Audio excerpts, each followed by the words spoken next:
kita mulai pembelajaran pada hari ini, maka kita awali dengan berdoa terlebih dahulu. Berdoa, silakan. Berdoa pada akhir.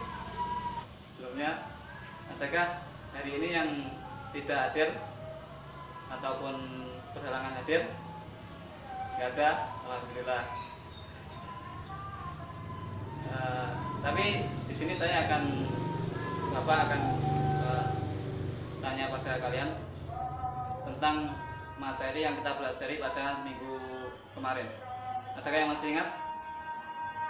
Ya, benar. Minggu lalu kita mempelajari tentang sejarahnya turunnya Al-Quran, isi pokok kandungan Al-Quran, dan keistimewaan Al-Quran dan lain sebagainya.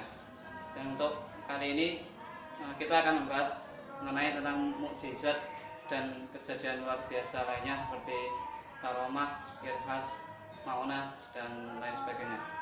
Yang pertama, kita akan membahas tentang mukjizat. Jadi mukjizat ini berasal dari bahasa Arab, dari kata ajaza, yujizu, mukjizun, atau mukjizatun.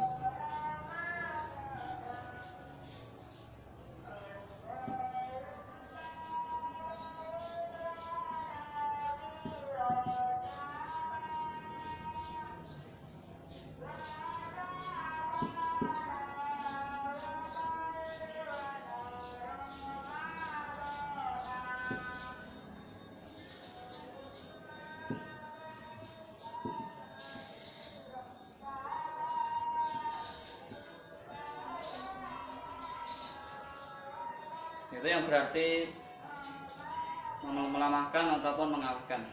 Sedangkan menurut istilah mukjizat ini yaitu sesuatu kejadian luar biasa yang terjadi pada diri Nabi dan Rasul dalam rangka membuktikan bahwa dia adalah Nabi dan Rasul yang tidak dapat ditiru. Jadi dari definisi tersebut dapat kita pahami bahwa mukjizat adalah hanya diberikan kepada Nabi dan Rasul, kemudian sebagai bukti kekuasaan Allah dan sebagai bukti kenabian dan kerasulan. Mukjizat ini dibagi menjadi dua. Yang pertama adalah mukjizat kauniyah.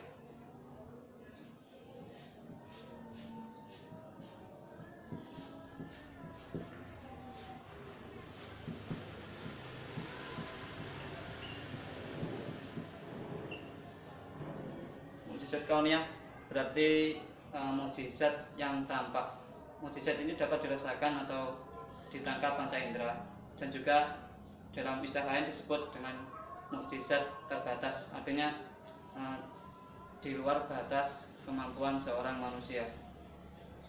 Sebagai contoh, Nabi Isa yang menyebutkan orang yang sudah meninggal itu sebagai mukjizat atau kelebihan kejadian luar biasa yang tidak bisa dinalar oleh manusia. Kemudian yang kedua adalah mukjizat akliyah.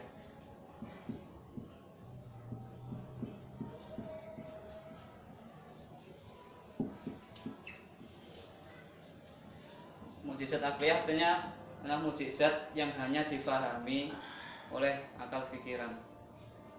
Jadi ciri khusus dari mukjizat ini bersifat universal atau sepanjang masa atau berlaku terus menerus. Sebagai contoh, Al-Quran sebagai mukjizat Nabi Muhammad SAW. Itu Al-Quran ini memiliki keistimewaan kandungan luar biasa, susunan sastra yang sangat indah, dan juga terjaga sepanjang masa hingga yaumil qiyamah kelak. Selain mukjizat, kejadian luar biasa lainnya adalah karomah. Ada yang tahu karomah itu apa? Jadi karomah itu adalah kejadian luar biasa yang dianugerahkan Allah kepada seorang yang soleh dan taat. Jadi karomah ini hanya diberikan Allah kepada seorang hamba Allah yang beriman, yang soleh dan taat, bukan kepada orang kafir ataupun non muslim. Sebagai contoh, karomah di sini adalah yang terjadi pada Ashabul Kahfi.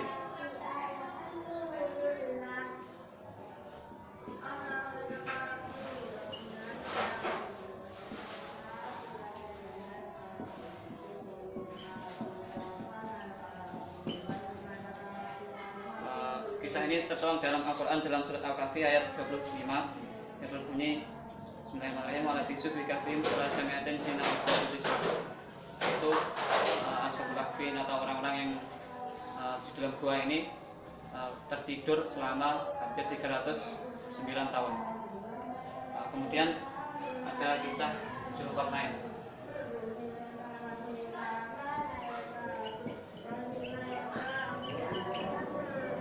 Jadi Zulkarnain atau Alexander the Great ini adalah seorang yang soleh hamba Allah pada zaman, kalau nggak salah, orang soleh pada hamba Allah yang diberi kekuasaan hampir separuh dunia. Jadi hampir separuh bumi ini dikuasai oleh Zulkarnain. Itulah sebagian karomah dari orang-orang yang soleh.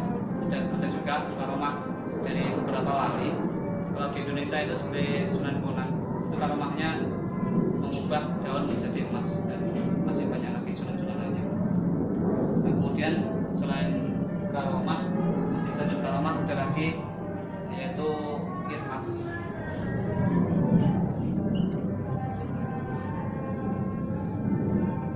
Irhas di sini adalah kejadian luar biasa atau hal istimewa yang terjadi pada diri calon seorang rasul. Sebagai contohnya, ketika Nabi Muhammad masih kecil, itu dibelah dadanya oleh malaikat Jibril. Kemudian waktu kelahiran Nabi Muhammad itu terjadi gempa yang mengguncang tanah Persia sehingga meruntuhkan gedung-gedung milik orang Persia.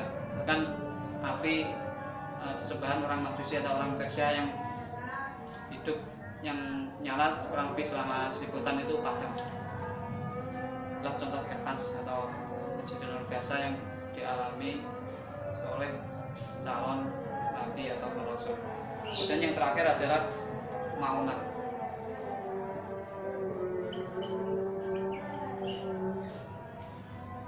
Maunah di sini adalah kemampuan luar biasa yang diberikan Allah kepada hambanya yang mukmin untuk mengatasi suatu masalah. Sebagai contoh, seorang nenek yang selamat dari kejadian kebakaran.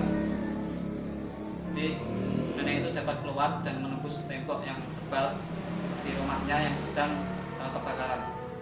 Menurut akal sehat, seorang nenek tidak mungkin keluar dari bisa menembus tembok yang sangat tebal dan bisa selamat dari peristiwa kebakaran.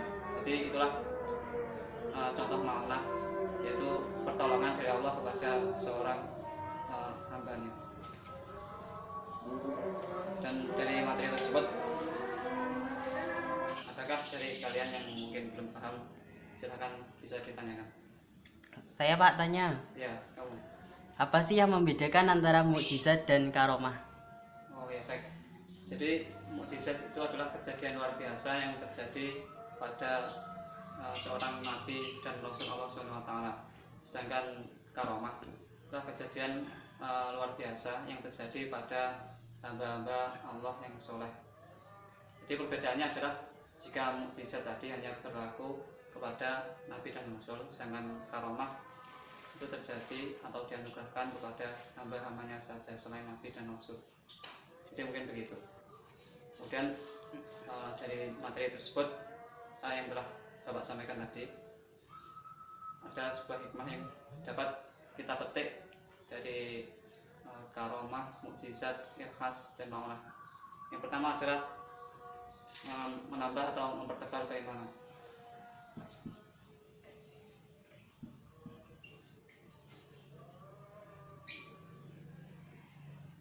Jadi dengan lantaran mukjizat, karomah, dan lain sebagainya tadi dapat mempertebal ataupun menambah keyakinan bagi seorang hamba yang muslim dan mukmin. Kemudian mendekatkan diri kepada Allah, dan yang terakhir adalah yakin sepenuh hati akan kekuasaan Allah. Dari beberapa materi yang telah Bapak sampaikan tadi, saya akan mencoba bertanya. Saya akan bertanya kepada salah satu di antara kalian, Mas Saiful, apa yang dimaksud dengan irhas? Irhas adalah kejadian luar biasa yang Allah berikan kepada calon nabi dan rasul. Seperti contohnya itu Pak, saat Nabi Muhammad masih belia, kemanapun beliau pergi itu selalu diikuti oleh awan di atasnya yang mengikuti setiap ia berjalan. Ya benar, itu merupakan contoh sebuah irhas, yaitu kejadian luar biasa yang dialami oleh seorang calon nabi dan rasul. Selain itu sebenarnya masih ada banyak lagi sih sebenarnya, seperti bayinya Nabi Isa yang bisa berbicara dan bayinya Nabi Ismail ketika di Makkah itu dengan menggunakan kakinya itu mengeluarkan sumber air, yaitu air Zam-Zam yang masih bersumber sampai sekarang dan sampai hari kiamat nanti. Sebelum kita akhiri pembelajaran pada hari ini, Bapak akan berikan tugas kepada kalian berupa pekerjaan rumah, yaitu silahkan dibuka buku paket siswa halaman 42. Nanti akan dikumpulkan pada pertemuan yang selanjutnya dan akan kita koreksi bersama-sama. Kemudian untuk materi yang akan kita bahas pada minggu depan adalah akhlak terpuji. Jadi mungkin itu saja yang bisa Bapak sampaikan. Apabila dalam pembelajaran ini ada kurang lebihnya, Bapak mohon maaf. Jangan lupa jaga kesehatan dan tetap semangat untuk terus belajar dan jangan bermalas-malasan. Akhiran, wassalamualaikum warahmatullahi wabarakatuh.